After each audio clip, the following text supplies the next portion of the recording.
मैथिली आ भोजपुरी के सबसे नीक चैनल एपी प्रोडक्शन दरभंगा के एखनई लाल बटन दबाकर सब्सक्राइब करू और घंटी के निशान बटन के जरूर दबाओ ताकि नव नव ऑडियो आ वीडियो अहाँ सब लग तुरंत पहुंच सके।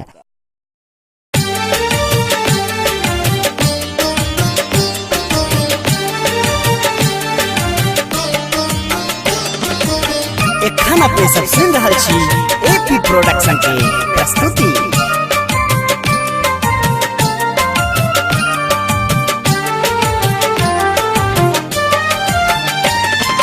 बिल्टल छो पुत्र माँ कन्या ने ध्यान छो, दोसर ने आन क्यों तोरे संतान छो।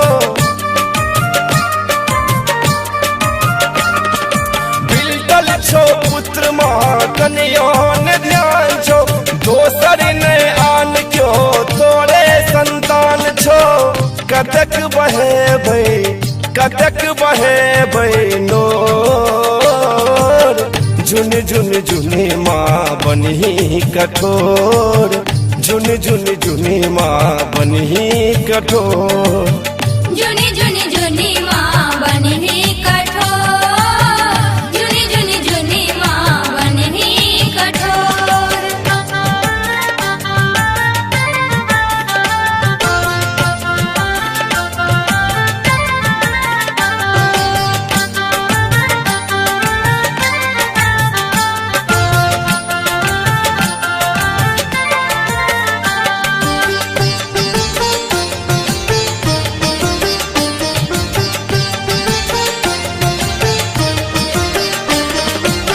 सब दिन जकरा तू कोर खेले, छाती लगा को माँ दूध पिएले। छाती लगा कर माँ दूध पिएले, छाती लगा कर माँ दूध पिएले। माँ सब दिन जकरा तू कोर खेले, छाती लगा को माँ दूध पिएले। छाती लगा कर माँ दूध पिएले। राखल कोना जे तो नैना समझल, लाल छियौ तोरे विपत के पोसल। ई नाता नहीं तोर, झुन झुन झुनी माँ बनी कठोर। झुनी झुनी झुनी माँ बनी कठोर, झुनी झुनी झुनी माँ बनी कठोर।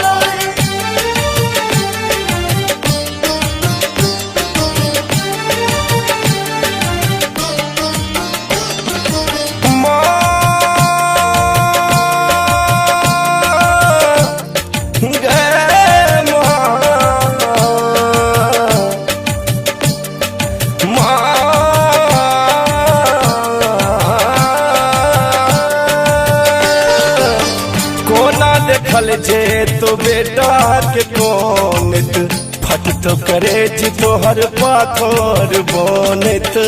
फट तो करेज तोहर पाथर बोनित, फट तो करेज तोहर पाथर बोनित। माँ कोना देखल जे तो बेटा के कोनित, फट तो करे जी तोहर पाथर बोनित। फट तो करेज तोहर पाथर बोनित। बहसल कपूत हम खोगल छी ज्ञान के, भोगै छी दंड माँ अर्जल अभिमान के।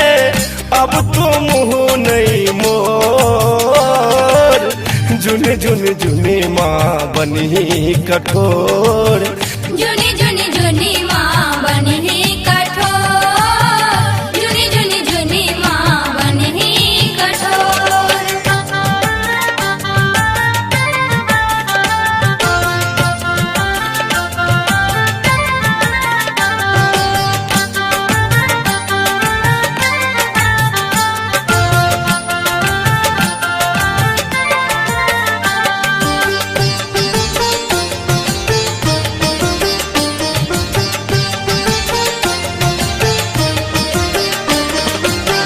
सच्चिदानंद लिखल दुख बंदन, बुझने अनेर कहो सुभाष संगम। बुझने अनेर कहो सुभाष संगम,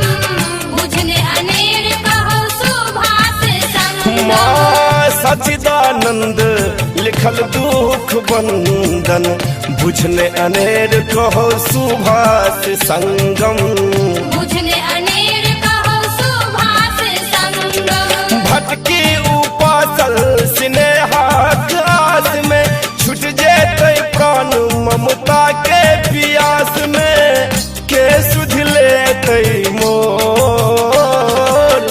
जुन जुन जुनी माँ बनी कठोर जुनी जुनी जुनी माँ बनी कठोर जुनी जुनी जुनी माँ बनी कठोर बिल्टल छो पुत्र माँ कन्या ने ध्यान छो दोसर ने आन क्यों तोरे संतान छो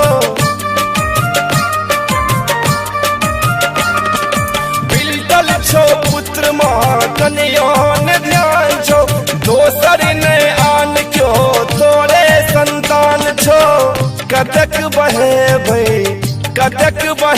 भई नोर जुन जुन जुनी माँ बनी कठोर जुन जुन जुनी माँ बनी कठोर जुनी